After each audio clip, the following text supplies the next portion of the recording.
Hi! In this video, gagawa tayo ng face shield na hindi kailangan gumastos. So, ano mga kailangan? Simple lang naman. Una ay ang ating plastic bottle. It should be 1.5 liters.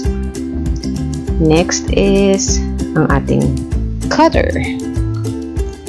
Any kind ng cutter pwedeng gamitin. Also, kailangan natin ng kunting scissors para gupitin ang ating plastic bottle. And optional naman yung thread and needle para sa ating garter.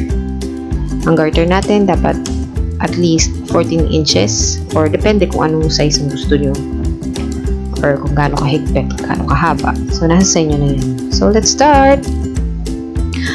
Better kung linisin nyo na muna yung bote bago nyo umpisahan kasi syempre kailangan tanggalin yung mga dikit, mga dumi para mas clear yung gagamitin natin bote kapag inassemble na natin siya or pag ginawa na natin.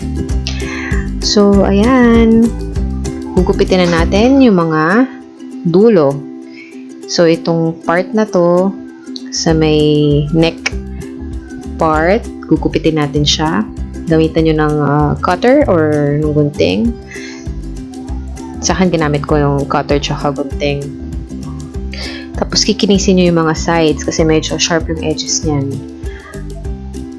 Ayan.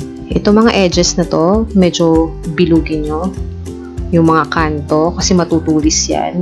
Ayaw nating matusok tayo niyan kasi masyado yung masakit kapag natusok tayo niyan. So, medyo kurbahin nyo lang ng onte hanggang mawala yung matutulis na dulo.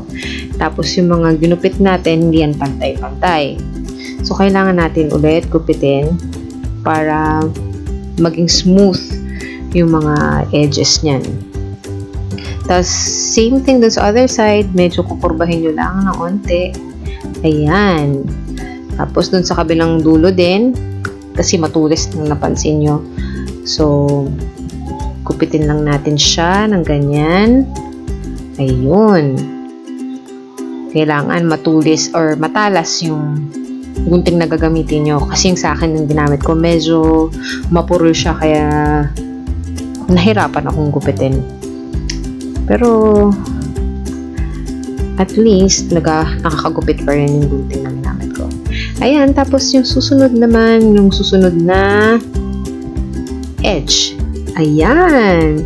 Meron na tayong face shield. So, paano natin to ikakabit sa ating mga ulo? Siyempre, kailangan natin gumamit ng garter. Paano natin ikakabit yung garter? Kailangan natin gupitin yung mga sides. Ayan. Tsaka yan. Yung mga part na yan, dyan natin lalagyan ng butas. Guguntingin mo lang yan or ikakat mo siya ng cutter. Medyo mahirap kasi pag gumamit ng gunting. So, better kung cutter yung gagamitin natin para mas madali siyang mahiwa. So, since pabilog yung bote, medyo mahirap siyang i-straighten out. Ayan. Gamitan natin siya ng cutter. Yung cutter din na ginamit ko, medyo may katandaan na. So, medyo mapurol na rin siya. So, kung gagamit kayo ng cutter, dapat yung matulis, matalas, para mas madaling makahiwa. Ayan. So, lalagyan nyo lang siya ng hiwa on both sides. Ayan. So, unti-unti nyo siyang hiwain hanggat magkaroon siya ng butas. So, medyo struggle na kasi hindi siya masyado. Butas din siya. So, gawin nyo lang on both ends or both sides. Yan. So, meron ng butas doon, meron ng butas dyan. Ready na natin ipasok ang ating garter. So, iwaan nyo lang siya ng ayon dun sa lapad or kapal ng garter na gagamitin mo. Yung sa akin kasi medyo makapal and malapad yung gagamitin mo kaya dagdagan ko pa or habaan ko pa yung hiwa ng ating yung mga slit dyan sa sides. Ayan. Now, ready na natin ilagay ang ating garter sa mga butas na ginawa natin.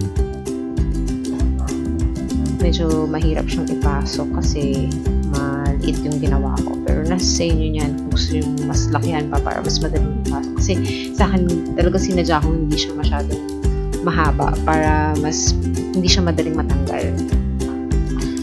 So ayun, ipasok nyo lang sa magkabilang sides. There you go. Ayan. Tapos hatakan nyo lang naaayon sa sukat na gusto nyo. Ayan. So, kita nyo. Pinapasok pa rin natin yung garter sa butas. There you go. Ayan. Pag kuha nyo na yung tamang length, tamang size, gupitin nyo na. Ayan, meron na tayo face shield. So, let's try it on. Ayan, so makikita nyo, ating face shield ay talagang salpak na salpak sa ating fez. Kita nyo dito sa may, itong parts na to, pwede nyo gupitin, dumi ng glue. Pero sa akin, okay na siya, hindi naman siya natatanggal. Kung fix naman siya at hindi matatanggal. So, ayan, kita nyo dito sa side na to, talagang naka-fit na fit talaga siya sa face. Walang entry. Ayan, okay na dito sa side na to. And sa noo, okay naman siya. Maganda ang pagkaka-fit.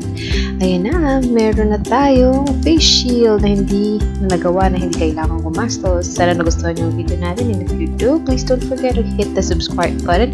And please watch out for more videos about life, family, homeschooling, work from home, and marami pang iba.